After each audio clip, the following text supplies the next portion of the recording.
अगर भारत UN का स्थायी सदस्य बन जाए तो क्या दुनिया की राजनीति बदल जाएगी? क्या भारत को संयुक्त राष्ट्र सुरक्षा परिषद UNSC की स्थायी सदस्यता मिल सकती है? और अगर मिल गई तो इससे भारत और दुनिया की राजनीति पर क्या असर पड़ेगा? आज इस वीडियो में हम इसी पर गहराई से बात करेंगे, पूरी जानकारी बिना किसी अधूरी कहानी के। संयुक्त राष्ट्र सुरक्षा परिषद UNSC क्या है? संयुक्त राष्ट्र सुरक्षा परिषद UNSC की स्थापना 1945 में द्वितीय विश्व युद्ध के बाद हुई थी। इसका मुख्य उद्देश्य है वैश्विक शांति और सुरक्षा बनाए रखना, अंतर्राष्ट्रीय संघर्षों को रोकना, सैन्य हस्तक्षेप का फैसला लेना। लेकिन इसके सबसे अहम फैसले उन 5 स्थायी सदस्यों परमानेंट मेंबर्स के हाथ में होते हैं जिनके पास वीटो पावर है। ये 5 देश हैं: अमेरिका, रूस, चीन, ब्रिटेन, फ्रांस। इनके अलावा सुरक्षा परिषद में 10 अस्थायी सदस्य होते हैं जिनका कार्यकाल 2 साल का होता है।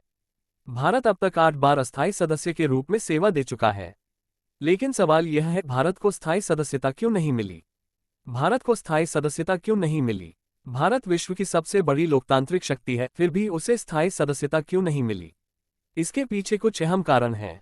राजनीतिक संतुलन। शीत युद्ध के समय अमेरिका और रूस के बीच भारत की गुटनिरपेक्ष नीति।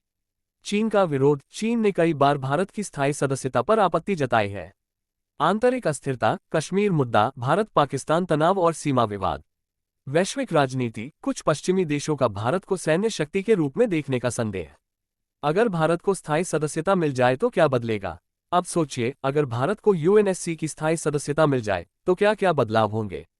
1. वीटो पावर का फायदा। भारत के पास वैश्विक फैसलों पर सीधा नियंत्रण होगा। भारत किसी भी सैन्य हस्तक्षेप या अंतर्राष्ट्रीय नीति को वीटो कर सकेगा। 2. भारत की वैश्विक स्थिति मजबूत होगी। भारत का कूटनीतिक प्रभाव बढ़ेगा। अमेरिका, रूस और चीन जैसे देशों के साथ भारत की बातचीत का स्तर बढ़ेगा। 3. एशिया में संतुलन। फिलहाल एशिया में सिर्फ चीन स्थायी सदस्य है। भारत की स्थायी सदस्यता से एशिया में शक्ति संतुलन बनेगा। 4. आतंकवाद और सीमा सुरक्षा पर ठोस कदम। भारत आतंकवाद के खिलाफ सख्त वैश्विक कानून लाने की स्थिति में होगा। पाकिस्तान प्रायोजित आतंकवाद पर वैश्विक स्तर पर कार्रवाई संभव हो सकेगी। 5. सैन्य और रक्षा शक्ति में इजाफा। भारत को सैन्य मिशनों की कमान और रक्षा मामलों में वैश्विक नेतृत्व का अवसर मिलेगा।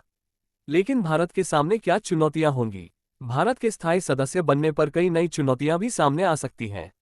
चीन का विरोध। चीन पहले भी भारत की स्थायी सदस्यता का विरोध कर चुका है और आगे भी इसे रोकने की कोशिश करेगा। पाकिस्तान और इस्लामिक देशों का दबाव। भारत की स्थिति मजबूत होने पर पाकिस्तान और उसके सहयोगी देश भारत के खिलाफ माहौल बना सकते हैं। आर्थिक दबाव। स्थायी सदस्य होने के बाद भारत को अन्य मिशनों में आर्थिक और सैन्य सहायता देनी होगी, जिससे देश की अर्थव्यवस्था पर असर पड़ सकता है। भारत के स्थायी सदस्य बनने की संभावना कितनी है? भारत की स्थायी सदस्यता को लेकर G4 भारत, ब्राजील, जर्मनी और जापान लंबे समय से मांग कर रहे हैं। लेकिन चीन और कुछ पश्चिमी देशों का विरोध अभी भी जारी है। अमेरिका और रूस भारत की स्थायी सदस्यता का समर्थन कर चुके हैं। फ्रांस और ब्रिटेन भी भारत का समर्थन करते हैं। समस्या सिर्फ चीन के वीटो के कारण है। अगर चीन का विरोध खत्म हो जाए तो भारत की स्थायी सदस्यता का रास्ता साफ हो सकता है। नतीजा क्या होगा? अगर भारत UNSC का स्थायी सदस्य बन जाता है तो भारत वैश्विक कूटनीति का केंद्र बन जाएगा। भारत के अंतर्राष्ट्रीय प्रभाव में भारी इजाफा होगा। दक्षिण एशिया की राजनीति और सुरक्षा संतुलन भारत के पक्ष में झुकेगा। भारत आतंकवाद और सीमा सुरक्षा पर मजबूत नीति लागू कर सकेगा। भारत की स्थायी सदस्यता सिर्फ भारत के लिए नहीं बल्कि पूरी दुनिया की राजनीति के लिए एक बड़ा बदलाव होगा। आपको क्या लगता है, क्या भारत को UNSC की स्थायी सदस्यता मिलनी चाहिए? कमेंट में अपनी राय जरूर बताएं। वीडियो पसंद आए हो तो लाइक, शेयर और गीतानंदन अकेडमी को सब्सक्राइब करना न भूलें। धन्यवाद।